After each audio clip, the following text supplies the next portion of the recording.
आपके अपने YouTube channel पेड़ पौधों की बातों में आज आपका एक बार फिर से हार्दिक अभिनंदन है, स्वागत है। जैसा कि आपको लग ही रहा होगा कि कुछ ना कुछ गमलों के संबंध में आज हम लोग बात करने वाले हैं।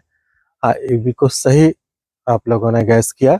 आज हम जिस विषय पे बात करने वाले हैं वो विषय हमारा है कि किसी भी गमले की, जो पेड़ पौधे लगाने के लिए जो हम गमले या पॉट या प्लांटर उपयोग करते हैं, उन प्लांटर्स के साइज को कैसे नापा जाता है। क्योंकि जब आप ये कहते हैं कि हमको 12 इंच का गमला चाहिए, या कोई आपसे कहता है कि इस पौधे के लिए 12 इंच के गमले की ज़रूरत पड़ेगी या 14 इंच के गमले की ज़रूरत पड़ेगी, तो उस समय उसका क्या उससे मीनिंग रहता है, क्या अर्थ रहता है, क्या आशय रहता है।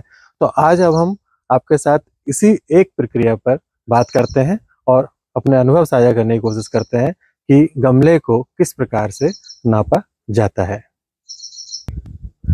सबसे पहले तो ये देखते हैं कि किसी भी गमले में जो डायमेंशन होते हैं या उसके जो सिरे होते हैं, उनको हम किस नाम से जानते हैं। तो चाहे वो गमला किसी भी प्रकार के मटेरियल का बना हुआ हो, उसका जो ऊपर का हिस्सा रहता है, जिसको हिंदी में व्यास कहते हैं, इंग्लिश में डाया कहते हैं, ये टॉप डाया बोलते हैं। और इसके बाद इसका एक बॉटम डाया होता है जो नीचे का हिस्सा रहता है, और ये इसकी हाइट रहती है। तो किसी भी गमले के 3 डायमेंशन के 3 मुख्य हिस्से हैं। पहला है टॉप डाया, दूसरा है बॉटम बॉटम डाया, या नीचे की उसकी गोलाई, ऊपर की गोलाई और उसकी ऊंचाई। ये तीनों चीज़ मिलकर के हम किसी भी एक गमले के आकार के बारे में अपना कोई भी निर्णय ले सकते हैं। देखिए, अभी इस टेबल पर जो 5 गमले रखे हुए हैं, इनके अपने एक साइज़ है। जैसे ये 8 इंच है, ये 10 इंच है, ये 12 इंच है, ये 14 इंच है और ये 16 इंच है। तो इसको हमने कह दिया कि इनके इंचेस हैं। तो कभी अगर आपको ये सोचना पड़े या आपको ये खुद जाकर के डिसाइड करना पड़े कि आखिर में कितने इंच का है, तो इसको नापेंगे कैसे, अब हम वो देखते हैं। अब हम इनमें से हर एक पॉट का एक बार फिर से मेजरमेंट लेते हैं। जैसे देखिए, ये पॉट हमने बोला था 16 इंच का है, तो इसकी हाइट 16 इंच है। ये 10 इंच का है तो इसकी हाइट 10 इंच है। ये 8 इंच है, और इसी तरीके से पीछे जो रखे हुए हैं वो एक 12 इंच है और एक 14 इंच है। तो एक तो इसकी हाइट नाप ली हमने, लेकिन इसका फाइनल साइज नहीं निकला है। फाइनल साइज निकालने के लिए हमको इसका डाया भी नापना होगा। जैसे ये पॉट 16 इंच का था, तो इसको देखिए लगभग ये 15 इंच से थोड़ा ज़्यादा, लगभग 16 इंच पर है। ये जो पॉट था इसको हमने 10 इंच का बताया था, तो आप ये देखिए इसका लगभग ये 10 इंच के आसपास इसका टॉप डाया है।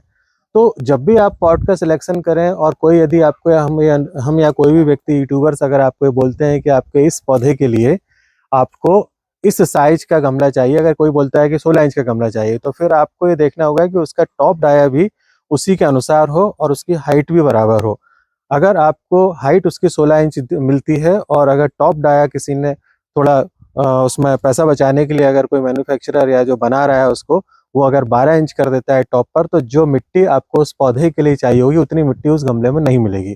तो आप कभी भी, जब भी आप अपने विशेष तौर पर रूफटॉप गार्डन के लिए, जब आप फ्रूट्स प्लांट्स के लिए लगा रहे हो या ट्री वैरायटी कुछ प्लांट्स लगा रहे हो, तो उसकी हाइट के साथ साथ उसके डाया को भी देखें। हमारे लिए बॉटम डाया उतना ज़्यादा महत्वपूर्ण नहीं है, क्योंकि बॉटम डाया उसको सपोर्ट कर रहा है, लेकिन बॉटम डाया भी कभी शंकु आकार का प्लांट नहीं होना चाहिए।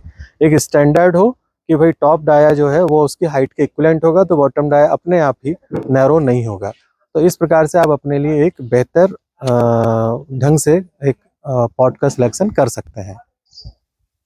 इस प्रकार आज हमने आपके साथ गमलों के साइज को नापने के तरीके पर चर्चा की।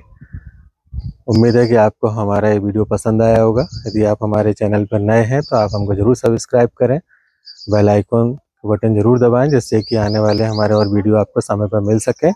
हम बहुत जल्दी ही इसी से जुड़े हुए आपके जो अन्य प्रश्न रहते हैं कि किस प्रकार के पौधे के लिए किस साइज का गमला होना चाहिए या किस मटेरियल का गमला होना चाहिए, इन सब पर अपने वीडियो लेकर के आएंगे।